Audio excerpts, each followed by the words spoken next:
چڑیا کی نصیحت: اگر تم مجھے آزاد کر دو تو میں تمہیں 3 نصیحتیں کروں گی جن پر عمل کرنا تمہارے لیے بہت مفید ہوگا۔ ایک شخص نے چڑیا پکڑنے کے لیے جال بچھایا۔ اتفاق سے ایک چڑیا اس میں پھنس گئی اور شکاری نے اسے پکڑ لیا۔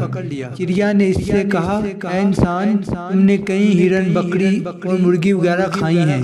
ان چیزوں کے مقابلے میں میری کیا حقیقت ہے؟ ذرا سا گوشت میرے جسم میں ہے، اس سے تمہارا کیا بنے گا؟ تمہارا تو پیٹ بھی نہیں بھرے گا۔ لیکن اگر تم مجھے آزاد کر دو تو میں تمہیں 3 نصیحتیں کروں گی جن پر عمل کرنا تمہارے لیے بہت مفید ہوگا۔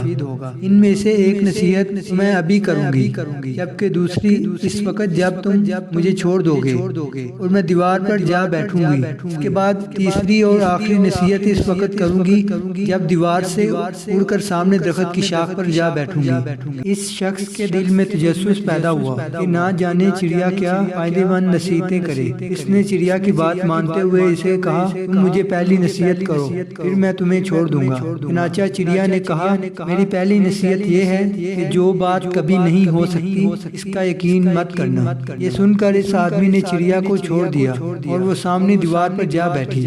پھر بولی، میری دوسری نصیحت یہ ہے کہ جو بات ہو جائے اس کا غم نہ کرنا۔ اور پھر کہنے لگی، اے بھولے مانس، تم نے مجھے چھوڑ کر بہت بڑی غلطی کی، کیونکہ میرے پیٹ میں پاؤ بھر کا انتہائی نیاب پتھر ہے۔ اگر تم مجھے ذبح کرتے اور میرے پیٹ سے اس موتی کو نکال لیتے تو اس کو فروخت کرنے سے تمہیں اس قدر دولت حاصل ہوتی کہ تمہاری آنے والی کئی نسلوں کے لیے کافی ہوتی اور تم بہت بڑے رئیس ہو جاتے۔ اس شخص نے یوں بات سنی تو لگا افسوس کرنے اور پچھتایا کہ اس چڑیا کو چھوڑ کر اپنی زندگی کی بہت بڑی غلطی کی۔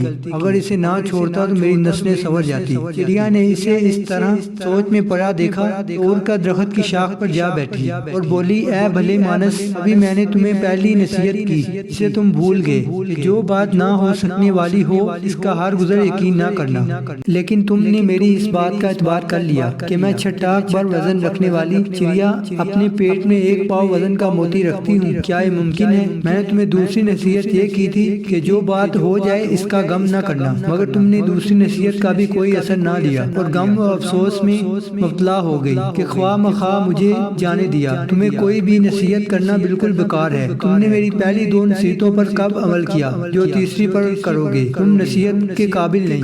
یہ کہتے ہوئے چڑیا پھر سے اڑی اور ہوا میں پرواز کر گئی۔ وہ شخص وہیں کھڑا چڑیا کی باتوں پر غور و فکر کرتے ہوئے سوچوں میں کھو گیا۔ حاصل کلام یہ ہے کہ وہ لوگ خوش نصیب ہوتے ہیں جنہیں کوئی نصیحت کرنے والا ہو۔ ہم اکثر خود کو عقل مند سمجھتے ہوئے اپنے مخلص ساتھیوں اور بزرگوں کی نصیحتوں پر کان نہیں دھرتے اور اس میں نقصان ہمارا ہی ہوتا ہے۔ یہ نصیحتیں صرف کہنے کی باتیں نہیں ہوتی کہ کسی نے کہہ لیا ہم نے سن لیا، بلکہ دنائی اور دوسری کے تجربات سے حاصل ہونے والی انمول اثاثے ہیں جو یقیناً ہمارے لیے ماشاء اللہ ثابت ہو سکتی ہیں اگر ہم ان نصیحتوں پر عمل بھی کریں۔